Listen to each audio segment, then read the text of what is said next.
I mean, I grew up on the East Coast. I've never had to really do the calculations, and so yeah.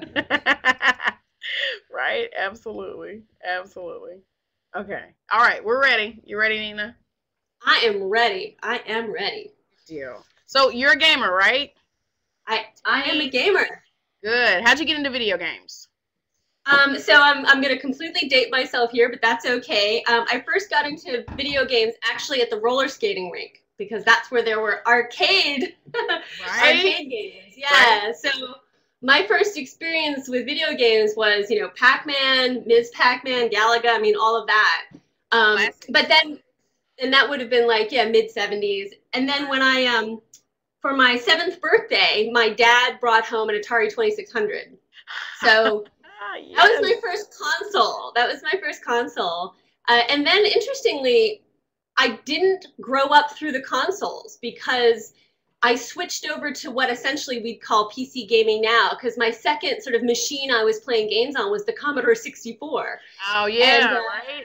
yeah, and my dad, who was an aeronautical engineer for General Electric, he was always bringing home like components of computers. He was a bit of like the homebrew computer guy. And so I had lots of access to, different kinds of computers. So I played games on like a Texas Instrument TI-99 4A, and stuff like that. Because he was really keen to make sure that I didn't just play games, but I knew how to program. He Right. wanted me to Oh, be that's able to, like, awesome. yeah. Good. Good. Yeah, so I didn't, so I jumped from like Atari 2600. I had a Super Nintendo, and then nothing until the PlayStation. Okay. Okay. All Yeah, right. Very cool. I So you was a didn't go to like the PC gamer. Dreamcast there? Yeah, absolutely. So how did No, you so tell me about, I guess give me like a little bit of background like of your career, your academic career, because I'm just assuming I always thought you were like complete academic, but then I read some things. So you've kind of been in you've done things like in the industry too, like the gaming industry and everything. So kind of tell me, how like you were from gaming to college, like how you got to where you are now. yeah, sure. I'll try and make it brief because, I'm sure that my story is not all that fascinating. But um, so I actually went to school to be a journalist. That was like, I was dead set on being a journalist. And I went to Penn State and I was a journalism major for 3 years until my senior year. And then I don't recommend students do this, but I switched I my would have been major in panicking. I was like, my gosh.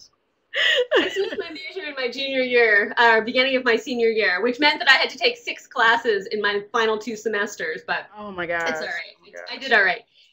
Yeah, and what sort of turned me on to mass communication, which is what I ended up getting a degree in, and away from journalism, were a lot of the questions that my more theoretical courses were asking. I mean, Mm-hmm. this was sort of my first exposure to feminist theory.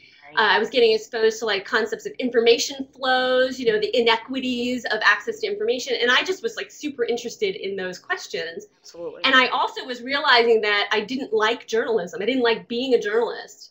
Um, and so I kind of went to grad school because I didn't know what the hell to do Right. otherwise. I Oh think that's yeah, I most of mean, us. People don't admit that, but that's most of us. Like, okay, we don't know what to do next. Let's just keep going to school. oh for sure. And I was like, well, I'm good at school, so I might as well keep doing it. Right? Yeah, Absolutely. and Absolutely. much to my sort of parents' concern. But yeah, so then I went to UMass Amherst for my master's. And honestly, I mean, I was just spinning wheels. It was the early 90s. There was a recession. I Yeah. didn't know what I wanted to do. There weren't a lot of jobs. I was just spinning wheels. But then, of course, like, the first dot-com boom happened. Yeah. And in part because of my computer background, I found myself providing IT support, like for the faculty in my department, for students.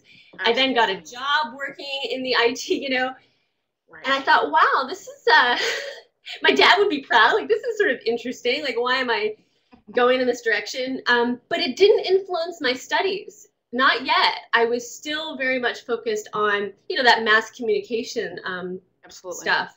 Absolutely. Yeah.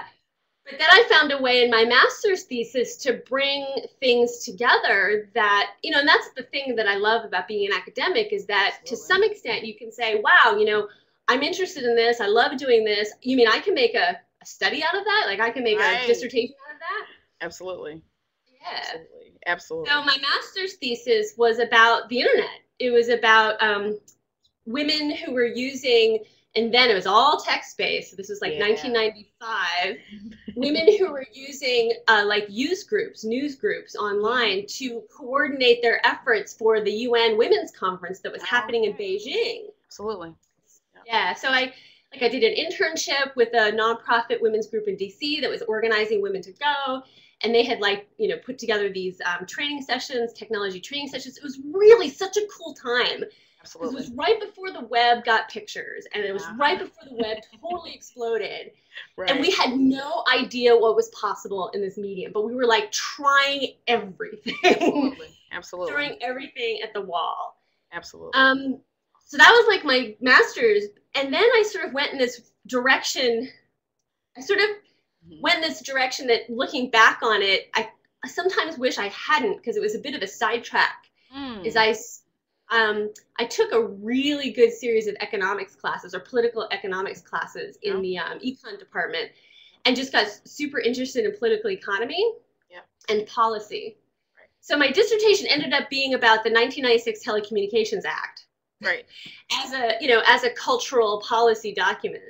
And I guess it's not too far flung, because it was still, questions of power, certainly like disadvantage, so forth. Right. But it was actually during my dissertation that I got sick of it, which we often do. And I thought, like, I don't want to be talking about this anymore. I don't care about, all of these documents, all these like super wonky policy documents. I just want to play video games. Right. Absolutely. Absolutely. Yes. And thought, is there some way I could turn, my dissertation into a dissertation about games? But my dissertation advisor at the time gave me incredibly good advice. He said, "You're nearly done. Don't stop now." Right. Just go on and finish it. Absolutely. And then he said, what are you going to have for your career moving forward? You can, look at games. Absolutely. And that's what I did. And that's kind of what I did, is that I decided just to finish up, with my policy work. And then pretty much after I finished that and started my first job, I started studying games. Awesome. Yeah. And that was in the Women in Games Boston. Like, I've been trying to, find a little bit of information about that. Tell me how that came to fruition. I mean, this may probably be like later in your career, because I think this is a recent thing, right? Go ahead. So it was actually started by a friend of mine. She worked in the game industry. She doesn't now, but she worked in the game industry in Boston, and she saw a need for there to be a space for women and their allies to get together and, talk about professional concerns, share their skills, networking, all of that. And so she started it, and essentially it's a monthly meetup. Okay. And we have speakers and whatnot. And she decided last spring that she kind of didn't want to do it anymore, in part because she left the industry. And she also was one of the key people wrapped up in the whole Dick Wolves bullshit. Oh, yeah. Oh, yeah. Wow. Yeah, her name's Courtney Stanton, and if you look up sort of Dick Wolves and that, like, you'll totally get the story. But so she just sort of felt like, you know what, very much like Samantha Allen recently, like, I don't need to be doing this. I don't need to be in this space. I'm out. Absolutely. So she asked, if somebody would like to take over directing it, and I jumped at the chance. I was like, yes. Good. Because, I don't get to teach games much at Suffolk. Our department is communication and journalism. Yeah. I actually rely a lot on my media studies training in my classes, but I wanted some place where I could be more. Yeah, of course. Yeah. Yeah, I wanted to be more actively involved in the scene, though, because it's really it's just exploding here, particularly in the indie game dev scene. Absolutely. So I had spoken at WIG a couple times. I kind of knew what was involved. I had organized Consoling Passions a couple years before, so I had a sense of how to do that. That's where we met. Whenever because I had submitted a panel for that one when it was there. Yeah, absolutely, and that's where I was like, oh, let me look her up. Oh, she does cool stuff. Absolutely. So I think that was about 4 years now when it was in Boston. 4 or 5 years. 2012. Wait, was it 2012? I can't remember. Was it? I thought it was for.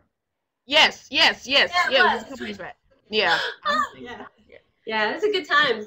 Time. Absolutely. Absolutely. So I took it over in June, and I co-direct it with this woman, Adri, she's a local interactive fiction writer.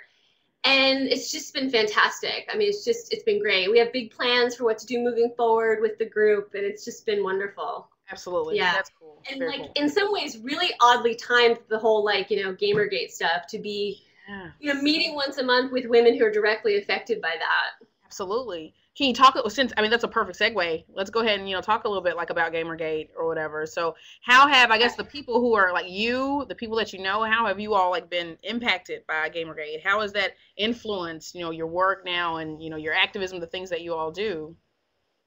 Yeah, I mean, sort of on the ground, it's, I wouldn't say dominating our conversations, but it's definitely a major topic of conversation at WIG.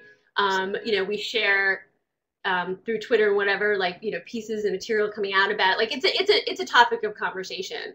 Cool. And what it has kind of, it's been a catalyst for me to think about how to use WIG Boston to address what I think are the sort of the larger issues that Gamergate has highlighted. And so we're starting to roll out some programming in January in the new year for WIG Boston that I think is really going to address some of that stuff.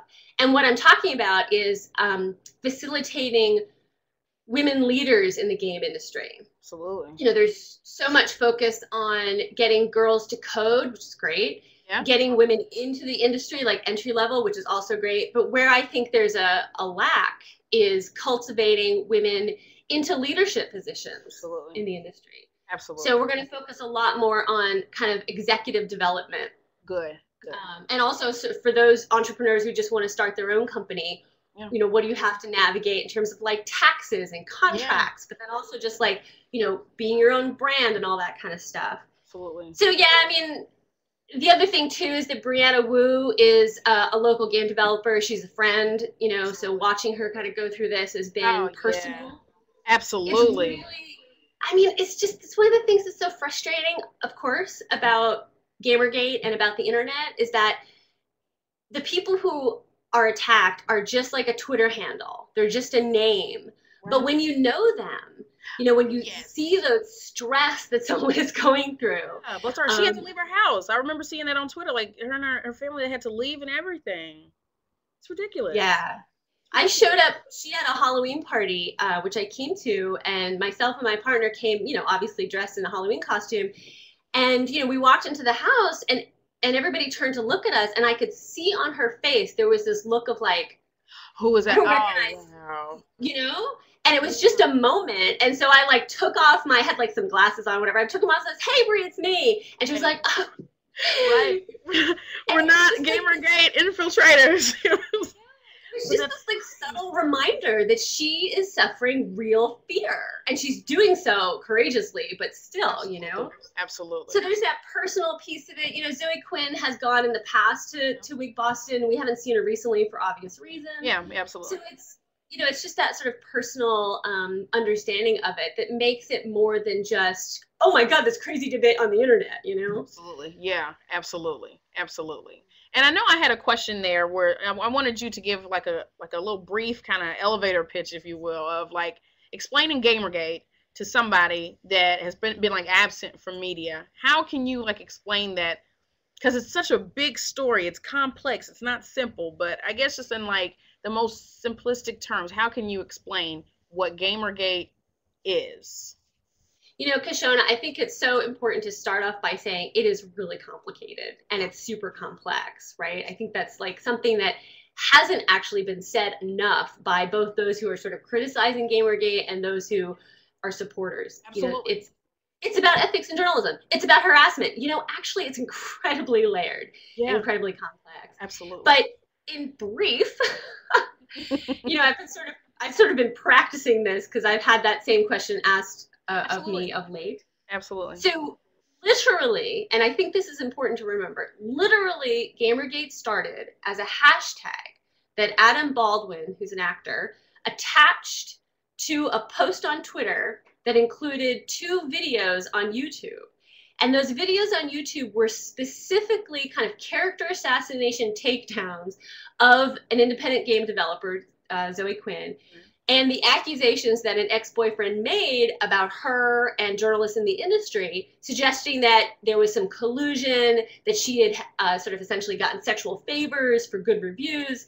So I think it's important to remember that it started essentially as an attack on a woman because of her, sexual history that later, of course, was disputed and for so many reasons doesn't even matter, right? But from there is where it gets super complex. I think that the best of the supporters of Gamergate are concerned about ethics in journalism. Sure. Meaning that they are concerned about publishers, developers, and the press sort of working together in a uncritical way to boost games.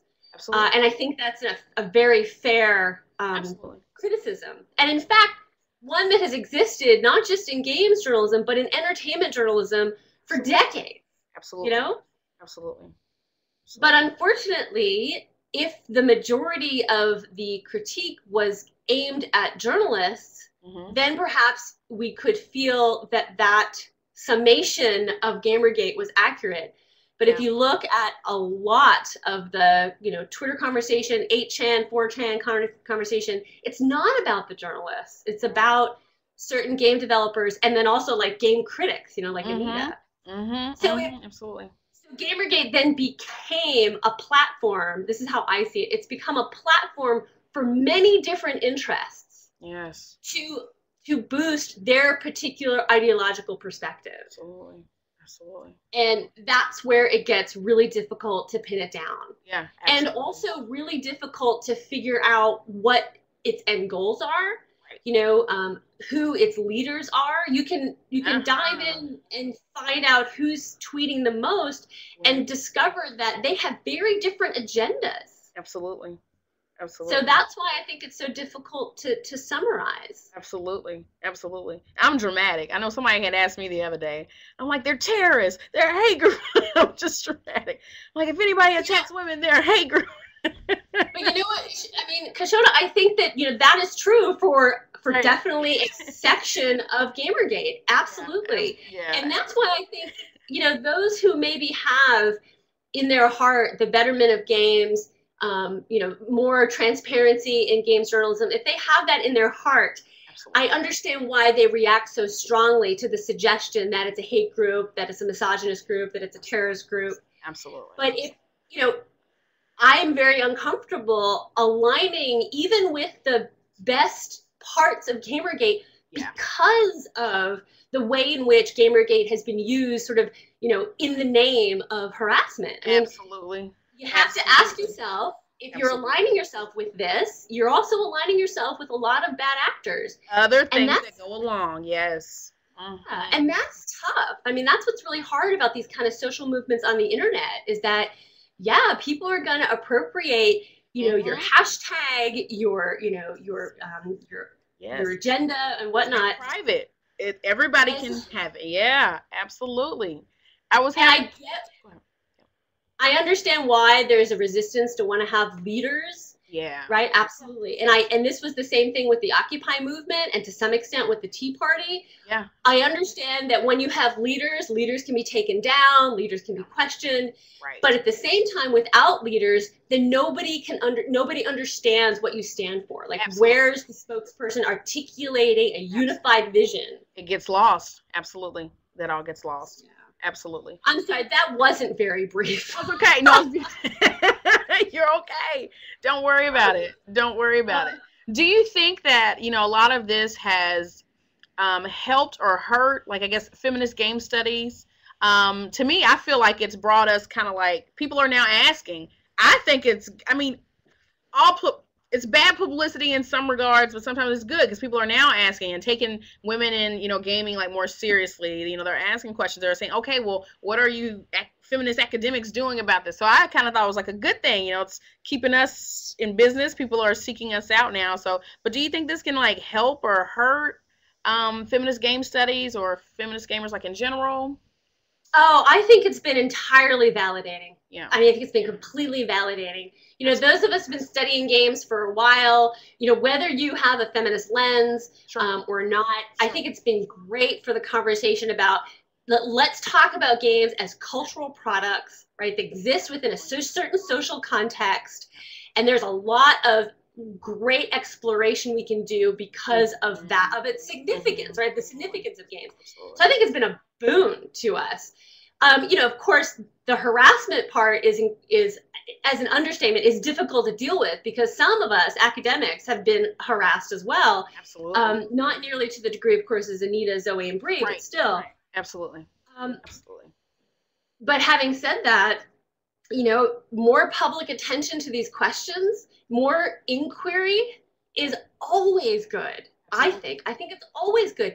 And to your point, that issue of Ada that I edited, in which Adrian Shaw's piece that has become this like central flashpoint, its read rate, or at least its click rate, who knows if anyone reads to the bottom, but skyrocketed. Absolutely. That's fantastic. People are reading our work. Absolutely. And that's what I liked. And I was like, we were just like in the periphery, before, but now people are like, okay, well, let's make sense of this. Who's written about this? A lot of us have. We've been talking about this, so I think, like you said, our article reads are going up, so that's good for us. Absolutely. I think that's wonderful. And, when I have reasoned conversations, which I have had with people who say they're Gamergate supporters about these issues, we're coming to some really interesting places when we have conversations, even back and forth on Twitter. Yeah. And we may not at the very end, agree on everything, but it started to, at least for me, started to kind of articulate and tease out the places where there's disagreement, misunderstanding, and so forth. So I just think it's, in some ways, it's like having the most interested, excited, enthusiastic class of students. Absolutely. Absolutely. Invested. They're completely invested, so they're keen to listen, and they're also willing to argue with you. Mm-hmm. That's awesome. I think that's fantastic. Yeah, absolutely. I know some people were critical. They were critical of me, for seeking out the Gamergaters and like talking to them. But I'm like, I need to know their motivations. Like, I need to know what they're thinking, and but like you said, it's like a disconnect. It's like the disagreements are that's unfortunate, but. Whenever I saw the in media res, the stuff just from last week, we got I had a lot of followers, and people were like asking about, some of our work, some of the things that we were doing there. And, the conversation that I had, they just didn't really get it. So and then the based mom person, they listened to her, they agreed with her, and they're like, yeah, she's right. And then, so I challenged them. I was like, well, what about this? I didn't attack, because I don't want them to shut down. It's kind of like those students, let's say if you're teaching a feminist theory, in class or whatever, and you've got some folks that aren't with that. You don't want them to shut down. You want to draw them in slow. You want them to get it, because you can't just go in attacking, because then they'll shut down. They won't get it. But I don't know if I reached them to the point where they change, but I feel like it's like an Inception. They heard me. They listened to me. They maybe it's there when they wake up. They'll get it. You know what I'm saying? So, but I thought, go ahead. The whole process of critical thinking, which is exactly what you're describing, right? No matter where they end up, just the process of going through that, in my mind, is a benefit, right? It's a benefit to you as a teacher. You keep working those skills, practicing your trade in teaching. It's certainly a benefit to the person you're talking to interrogate their beliefs. I think it's wonderful. I also feel like I have to put a little caveat or footnote on this and say that the outright attacks and misogyny are not okay. Just like in the classroom, how we're not going to tolerate someone, standing up and calling another student or ourselves racist, sexist, or whatnot, and being, or saying racist and sexist things. I don't really see any benefit of that kind of conversation online. I feel the same way in my classroom. That's not how we behave here. Not if we're going to have a welcoming, empathetic, and constructive conversation. Absolutely.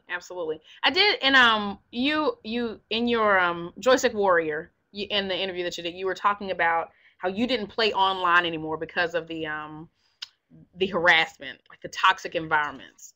It's crazy. It's changed. I don't know, these. First off, most people don't even talk anymore. Most people are in the private party chats, especially I'm talking about Xbox Live specifically. They've created these spaces where people can just go and isolate themselves. So I tried in my gender and gaming class. We had it was the assignment, we were doing linguistic profiling. So I had some of my female students go in. I wanted them to talk, and I'm sitting here thinking that people are going to start going in on them for hearing a female. That didn't happen. And I'm starting to think like people might think that I'm crazy, because essentially my dissertation was on that. A lot of the stuff that I've written was on that, like how toxic the Xbox Live can become. But it's like gone away. It doesn't even happen anymore. My husband, I'm married to a big black dude, and he sounds really black when he's online, so he's just like a really black dude.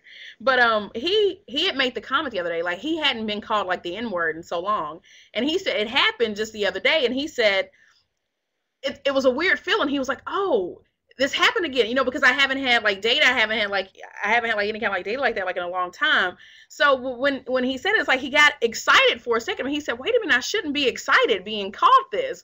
So it was like, but that was sad because we've normalized all this sexism and racism and heterosexism. We've normalized it. A lot of people who play online, we just always assumed that it would be there and that we would have to go through that. If people knew that we were female, we would have to go through that. The fact that we normalized it, like that was really sad. Me and him, we talked, at length about how I don't know if we missed it and that become like part of the culture, but when it happened, it was like, oh, it's happening again. But it was weird. But anyway, I wanted to talk a little bit about like your what got you offline, because I know you had mentioned that like in the Joystick Warrior. What got you offline, and are you gonna come back, or have you come back already? I think that you make a really important point that has again, sort of been overlooked. It's a nuanced point that I think social scientists are particularly poised to be able to interrogate.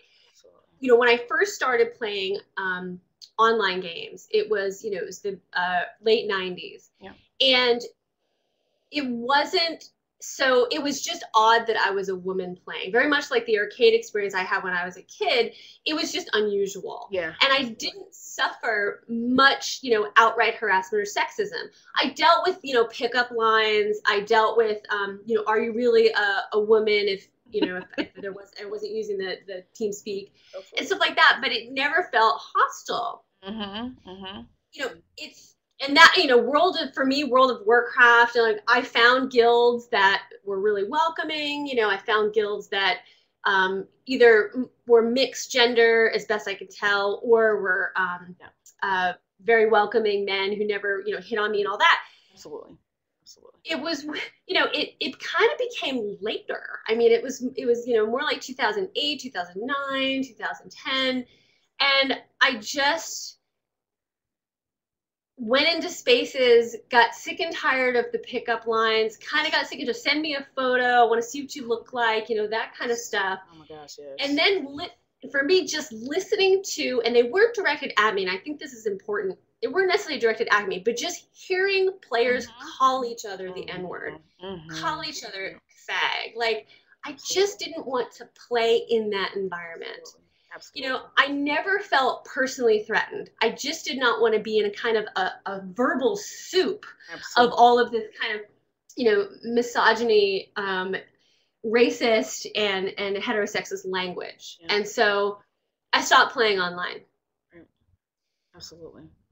One of the things that you're pointing out is that there was a shift. And I think this shift started to occur, it's trying to pinpoint it like 2010, 2011, where there was a recognition somehow in the culture that more and more women were playing. Absolutely. And so perhaps those spaces, as your husband experienced, as you might have indicated, became less overtly misogynist, sexist, and racist, which is interesting because now with Gamergate, it's almost as if there's been a slipping back.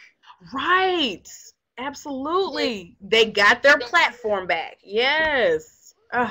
And whereas it kind of organically became more diverse and became more accepting and became less about a lot of that sort of, again, verbal soup that you had to sort of like, swim in as you were playing of hate speech, there was a time when that was disappearing and we were getting there. And that's what's so sad to me, about the worst of what Gamergate has brought on. People outside of gaming, it's completely reified the stereotype of the gamer, right? I mean, for those who are outside of gaming, they're just being confirmed whatever old, stereotype idea they had about gamers is unfortunately just being reinscribed. Absolutely. And we were headed away from that. Yeah. We were headed away from that. Absolutely.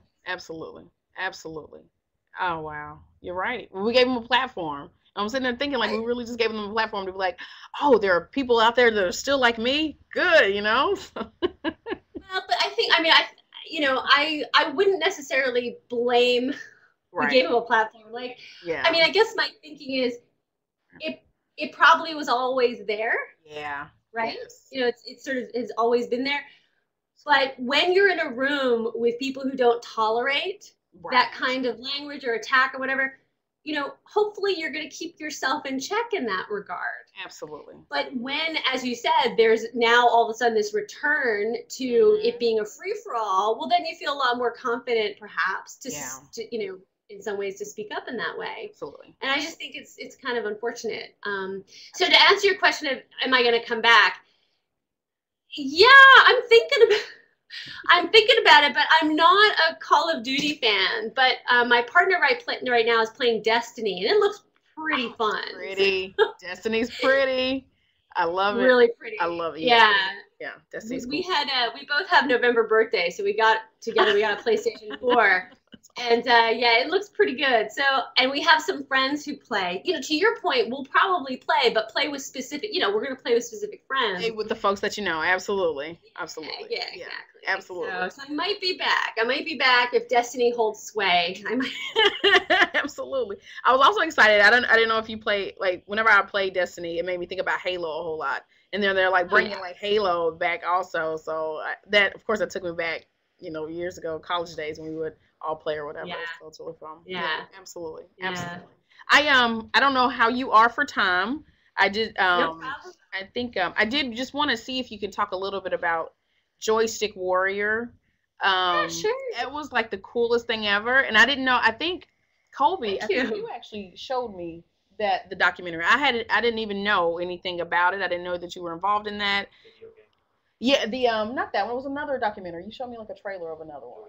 Yeah, the Joystick Warrior one. But she did it. Like she's actually like the producer. I couldn't remember what you did on it, but I know you had a big. That one I was on that one. I'm associate producer. That's awesome. So how did that like come to be? Like what were you? Yeah. So when I was in graduate school at UMass Amherst, I ended up working at the Media Education Foundation, which is a nonprofit video production company that makes educational videos for classroom use primarily. And I ended up working for them, once again, thanks to my dad, relying upon my sort of computing hobbyist knowledge. I ran all of their IT needs. That's awesome. And I made their first website. Oh, cool. It was a long time ago. And anyway, so while I was there, supplementing my paltry graduate student stipend by giving them IT support, the director of MEF, who is Sut Jolly, is a professor at UMass Amherst. He was one of my professors. Yes, love him. Awesome. Love him. Yeah. So he was my dissertation advisor as well, but I wasn't quite to dissertating yet. And he said, I'm really interested in MEF adding something to our catalog about video games. Do you have any interest in doing that? Because he knew I knew computers and then I played games. And I was like, yes. And so it was around the same time that I was like trying to figure out what I was going to do for my dissertation. So he asked me to put together a proposal. He figured out who'd we interview, whatnot. And so I did. And that ended up being Game Over, Gender, Race, and Violence in Games. Yep. And that was distributed in 2000. Yeah. So it's pretty dated now, as you might imagine. So sort of jump ahead, years later, and I kind of get in touch with Sut and I say, that film's really old. Maybe we want to do another one. And so he talked to his producers and they thought about what they might do. And I went in to talk to them about potential ideas. Would we do exactly a sequel or something else? And he was really intrigued by the book that Matt Payne and I edited called Joystick Soldiers, which was about video games in the military. And he said, like, what about this? And I said, yeah, like there would be a great film, a much needed, film about this topic. And so I was largely a consultant on Joystick Warriors. I suggested who they should interview. I helped them come up with questions. I reviewed scripts. And then, of course, I'm in it. Yeah, and that's sort of the story of it. It's my previous sort of relationship with them, Right. and I love being a part of documentary making. I mean, it's so much more interesting and collaborative, of course, than writing a paper. It's Yeah, not as isolating, and absolutely. you also know that so many more people are going to see Right? it I know. than who will ever Right. read some article I I write. know, right? I mean, I wouldn't be surprised if it's only been out for like a year. I wouldn't be surprised if more people have seen Joystick Wow. Warriors than ever read a single chapter of Joystick Soldiers. Absolutely. Absolutely. Yeah.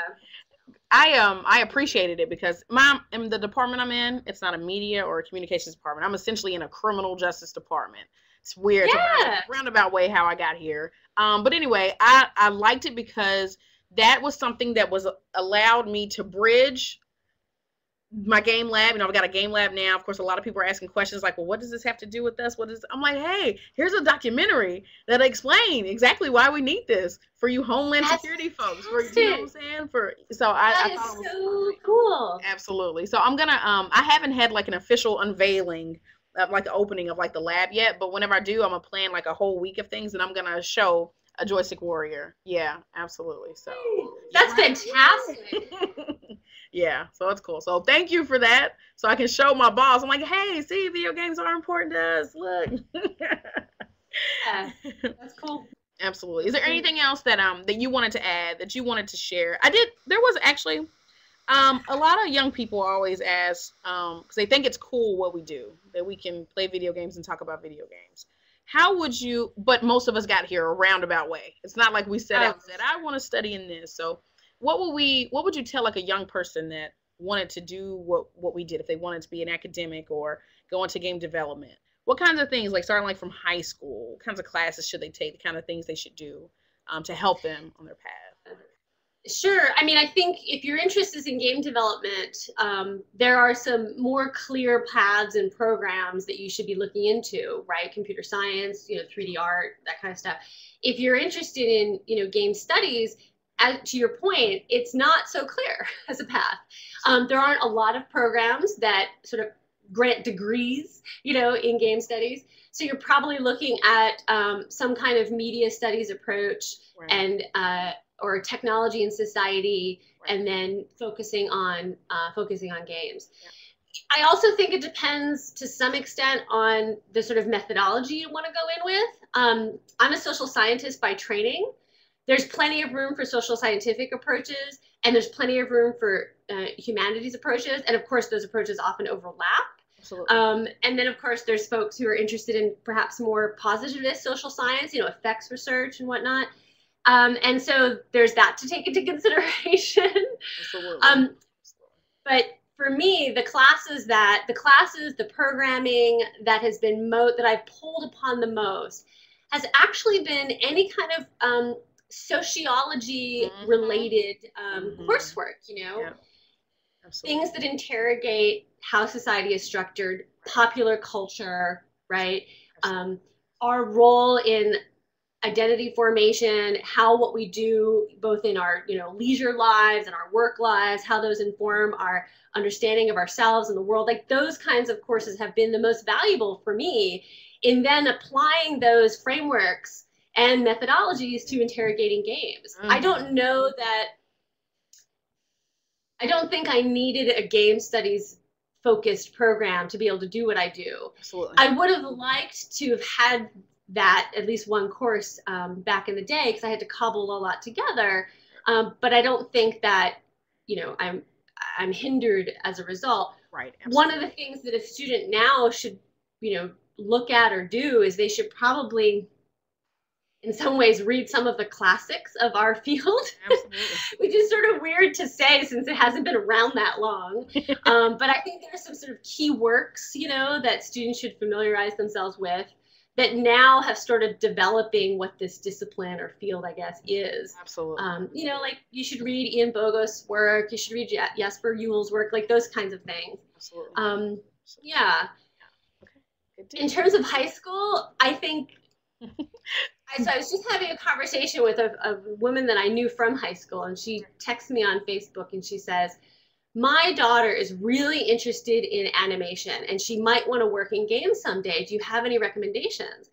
And what's so incredibly awesome is that there are free tools online that she could start playing with right now that I've started playing with because I'm not a game designer by training, but I've decided that I want to try and make, you know, small little games of my own. Absolutely. And so there's things like, you know, I centered towards Scratch. You know, there's all kinds of, Twine. You know, you can do all these really fairly simple, user-friendly, you know, WYSIWYG programs online for free just to dabble into that, to see. Absolutely.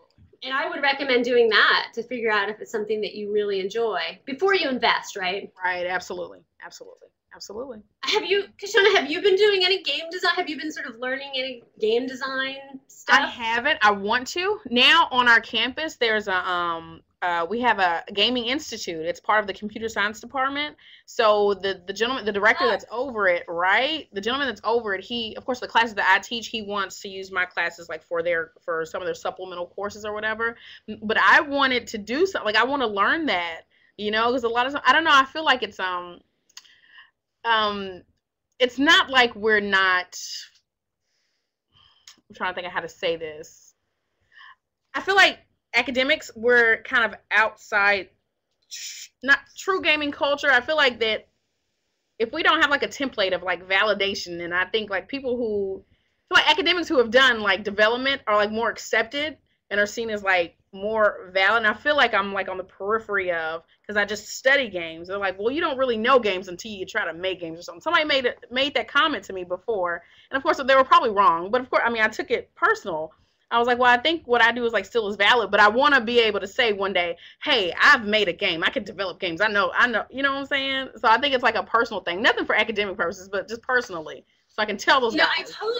I totally know what you're saying, and what I find so interesting about that, because I have the same compulsion as well. Like that's exactly why I'm learning, because I've heard that. Absolutely. But I think about like the people who I know who are traditional film studies folks. Yeah. You know, or even folks in television studies, like no one ever says to them, like, you can't analyze a film till you've made one. Right. You know, you can't criticize television narrative until you've created your own television series. Right. Like, it just does not apply or has not applied to other mediums. And I find that really interesting. You know, I think there's a paper to be written about that. I find that very interesting.